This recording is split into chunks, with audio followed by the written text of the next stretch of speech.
Actress Divya Duraisamy அவர்களை பேச அழைக்கிறேன் ப்ளீஸ்.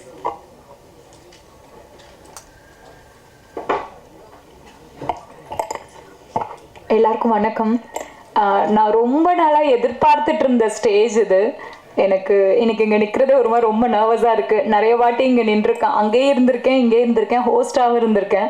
பட் ஸ்டில் எனக்கு இன்னைக்கு நிற்கிறது ஒரு மாதிரி பயங்கரமாக எனக்கு படபடப்பாக இருக்குது. பிகாஸ் எனக்கு மாரி செல்வராஜ் சார்னா பயம். ஆக்சுவலி அவர் முன்னாடி பேசுகிறது எனக்கு உண்மையாலுமே பயமாக இருக்குது.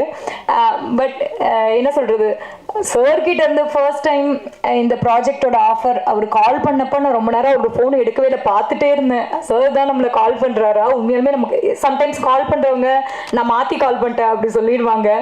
அப்படி நினச்சிட்டு நான் பயந்துட்டே இருந்தேன். ஸோ சார் இந்த ப்ராஜெக்டாக தான் கால் பண்ணுறாங்களா அப்படின்னு. ஸோ கால் பண்ணி அவர் சொல்லும்போது அவர் சொன்னது ஒன்றே ஒன்று தான், என்னோட ட்ரீம் ப்ராஜெக்ட் இது, இந்த படம் எடுக்கிறதுக்காக தான் நான் சினிமாவுக்கு வந்தேன். இந்த ஃபிலிம் வந்து ஈஸியாக பண்ண முடியாது.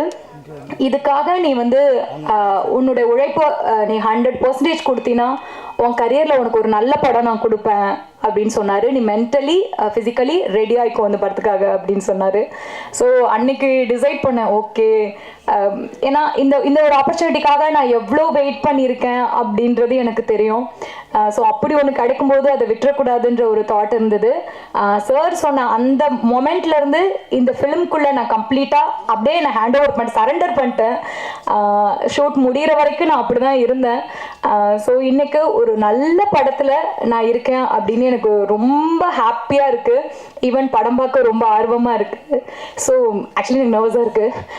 ஸோ இந்த ஃபிலிம்குள்ளே நான் இருக்கிறதுக்கு முழுக்க முழுக்க காரணம் மாரி செல்வராஜ் சார் மட்டும்தான். நான் இன்ன வரைக்கும் அவருக்கு தேங்க் பண்ணதில்லை. பிகாஸ் எனக்கு ஒவ்வொரு பர்ஃபார்ம் பண்ணி முடிச்சதுக்கப்புறமா அவர்கிட்ட நல்லா இருக்கா நல்லா இல்லையான்னு கேட்க எனக்கு லைக் கொஞ்சம் பயமாக இருக்கும். சரி, தேனீஸ்வர் சார்கிட்ட கேட்பேன், அவர் சொல்வார். பட் சார் கிட்ட கேட்க மாட்டேன். சாரோட வைஃப் கிட்ட கூட கேட்பேன், அவங்க சொல்லுவாங்க நல்லா இருக்கு லைக் அந்த மாதிரி. இன்ன வரைக்கும் நான் கேட்டதும் இல்லை. அவரா படம் முடிஞ்சு லாஸ்ட் நாள் அவரா சொன்னப்போ எனக்கு பயங்கர ஹாப்பியாக இருந்தது.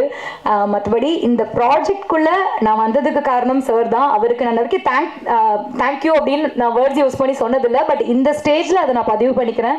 எனக்கு ரொம்ப ரொம்ப ரொம்ப ஹாப்பியாக இருக்குது இப்படி ஒரு படம் எனக்கு கொடுத்ததுக்கு.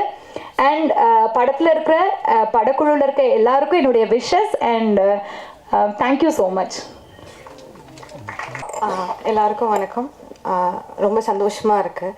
ஏன்னா என் கெரியர்லேயே வந்து எனக்கு மறக்க முடியாத ஒரு படம் தான் வாழை. நான் நடித்ததுலேயே ஒரு டிஃப்ரெண்ட்டான கேரக்டராக இருந்துச்சு, டிஃப்ரெண்ட்டான எக்ஸ்பீரியன்ஸாக இருந்துச்சு. ஸோ எல்லாருமே அது பார்க்குறதுக்காக நானும் வெயிட் பண்ணிகிட்டு இருந்தேன். எனக்கு நான் நடித்ததை விட அந்த 2 பாய்ஸ் வந்து எப்படி வந்து ஸ்க்ரீனில் வந்துடும் அப்படின்றது பார்க்குறதுக்கு நான் ரொம்ப நாள் வெயிட் பண்ணிகிட்டு இருந்தேன். So finally it's releasing. அப்போது எல்லோரும் பார்த்துட்டு அவங்களுக்கு என்ன என்கரேஜ்மெண்ட்டோ அதை கொடுத்துருங்க, எங்களை சப்போர்ட் பண்ணிடுங்க. Thank you. Thank you so much ma'am.